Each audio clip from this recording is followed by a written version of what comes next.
Volume 4, Chapter 526, 9th of November, 1946. At Nob. Judas of Kerioth's return. Yes, Master.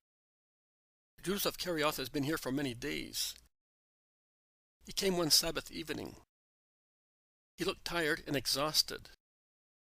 He said that he had lost you in the streets in Jerusalem, and that he had run to the various houses where you usually go, looking for you. He comes here every evening. He will be here shortly. He goes away in the morning, and he says that he goes to nearby villages to preach you. All right, Elisa. And did you believe him? Master, you know that I am not fond of that man. If my children had to be like him, I would have asked the Most High to take them from this world. No, I did not believe his words. But for your sake, I kept my opinion to myself. And I have been motherly to him. At least, I succeeded in getting him to come back here every evening. You did well. Jesus looks at her intensely, and then suddenly asks, "Where is Anastasica?" Elisa blushes, and her elderly face becomes purple-red, but she replies frankly, "At Beth Zur." You did the right thing there again. And please pity the man. It is because I feel sorry for him that I wanted to put out the fire before it spread, causing scandal, or, at least, frightening the woman. May God bless you, O just woman. Are you suffering acutely, Master? Yes, I am. It is true. I can tell a mother. You can tell a mother. If you were not Jesus, the Lord, I would like to rest your tired head on my shoulder, and I would press your distressed heart on mine. But you are so holy that no woman, but your mother, can touch you. Elisa, good friend of my mother and a good mother, your Lord will soon be touched by much less holy hands than yours, and kissed. Oh, and afterwards, other hands. Elisa, if you were allowed to touch the Holy of Holies, with what spirit would you do so? Would you perhaps abstain if the voice of God, in a cloud of incense, should ask you for love, to have a loving caress at long last, after being approached by so many people who do not love him? My Lord, if God should ask me, I would go on my knees to cover the holy place with kisses, and wish to God he would be satisfied and comforted by my love. Then, Elisa, the good friend of my mother, the good faithful disciple of your sorrowful Savior, let me rest my head on your heart, because my heart is tormented to the extent of suffering mortal pains. And Jesus, sitting where he is, close to Elisa, who is standing, really rests his forehead on the breast of the old disciple, and silent tears stream down the dark dress of the woman, who cannot refrain from laying a hand on the head reclined on her heart.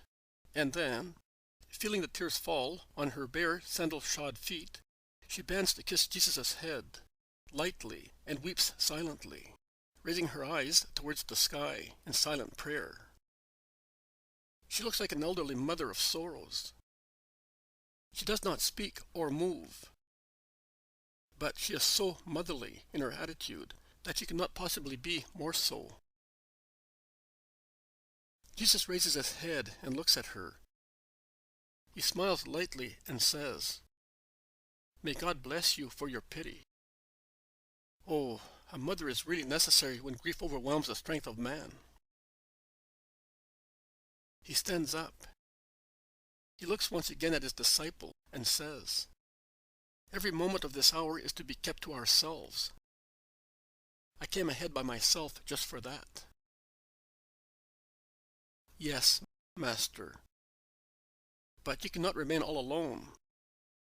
Let your mother come. She She will be with me in 2 months' time. And he is about to say something else when the strong voice, always somewhat insolent and ironical, of Judas of Kerioth resounds downstairs in the kitchen.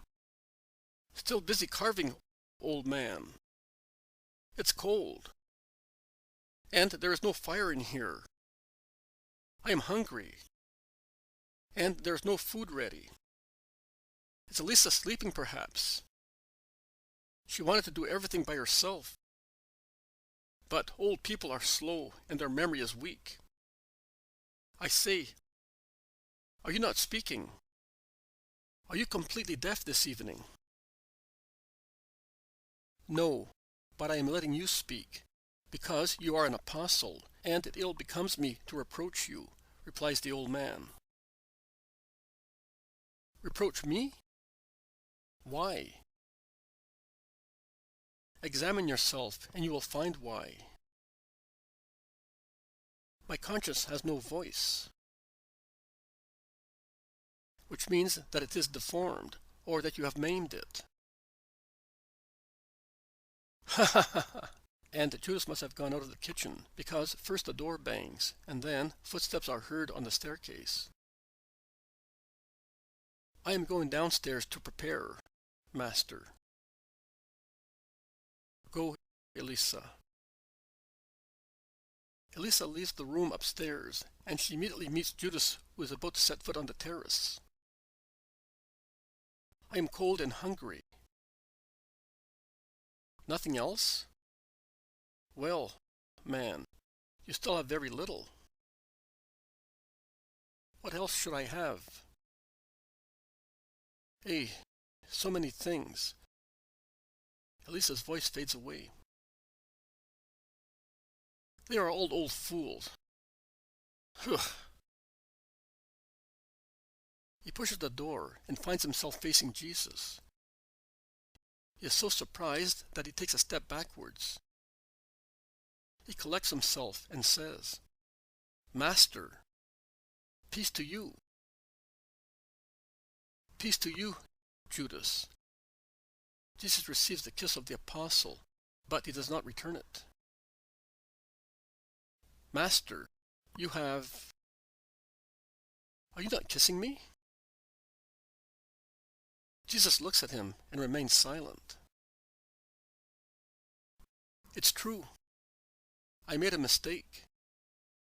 And to refuse to kiss me is the least you can do. But do not judge me too severely. On that day, I was caught in the middle of some people who do not love you, and I argued with them until I talked myself hoarse. Later, I said, I wonder where he has gone. And I came back here, waiting for you. Isn't this house yours by now? While they allow me. You'll not bear me a grudge for that. No, I only want you to consider the example you have set for the others. Hey, I can already hear their words. But I have reasons that will justify me with them. I am not even doing it with you, because I know that you have already forgiven me. I have already forgiven you. That is true. One would expect Judas to make a gesture of humility, of love for so much kindness. He instead makes one which is the very opposite, a gesture of anger, while he exclaims, But is there no way to see you lose your temper? What kind of a man are you? Jesus is silent, and Judas, standing, looks at Jesus, who is sitting with his head lowered, and he shakes his head with an evil smile on his lips. And the incident is over, as far as he is concerned. He begins to speak about this or that matter, as if he were the best behaved apostle. Night is falling. The noise of the road dies out. Let us go downstairs, says Jesus. They go into the kitchen where a bright fire is burning, and a 3-flame lamp is lit. Jesus, tired, sits near the fireside, and seems to be dozing in the warmth. There's a knock at the door. The old man opens it. It is the apostles. Peter, the first to enter, sees Judas and assails him vigorously, asking, "Can you tell us where you have been?" "Here. Just here. It would have been foolish to run here and there after people who have disappeared. I came here as I was sure that you would be coming back here. A fine way to behave. The Master has not reproached me for it. In any case, you had better know that I have not wasted my time. I evangelized every day, and I also worked miracles, and that is a good thing." "And who authorized you to do that?" asked Bartholomew severely. "Nobody. Neither you nor anybody else. It is enough to be of the... In brief, people are surprised and grumble and laugh at us, the apostles who do nothing. And since I know, I acted on behalf of everybody. And I did more than that. I went to see Helkai, and I proved to him that one does not misbehave when one is holy. There were many there, and I convinced them. You will see that they no longer disturb us. And now I am happy." The apostles look at one another. They look at Jesus. His face is impenetrable. It seems to be veiled with so much fatigue, which is the only visible thing. "But you might have done that with the Master's permission," remarks James of Alphaeus. "We have been worried about you all the time." "Oh, well, now you need not be anxious any longer. He would never have given me permission. He protects us too much. So much so that people murmur that he is jealous of us, that he is afraid we might do more than he does, and also that we are punished by him. People have caustic tongues. The truth, instead, is that he loves us more than the apple of his eye. Isn't that right, Master? He is afraid we may be exposed to danger, or we may cut a bad figure. And we, too, in our minds, thought that we were punished and that he was jealous." "Definitely not. I never thought that," says Thomas, interrupting him. And the others echo him, with the exception of Thaddeus, who fixes his sincere, beautiful eyes on the beautiful but elusive eyes of Judas and says, "And how were you able to work miracles? In whose name?" "What? In whose name? But do you not remember that he gave us that power? Has he deprived us of it? Not that I know. So I would never take the liberty of doing anything without his consent and order. Well, I wanted to do it. I was afraid I might no longer be able. But I was, and I am happy." And he breaks off the discussion, going into the dark kitchen garden. Once again, the apostles look at one another in dismay. They are shocked by so much audacity.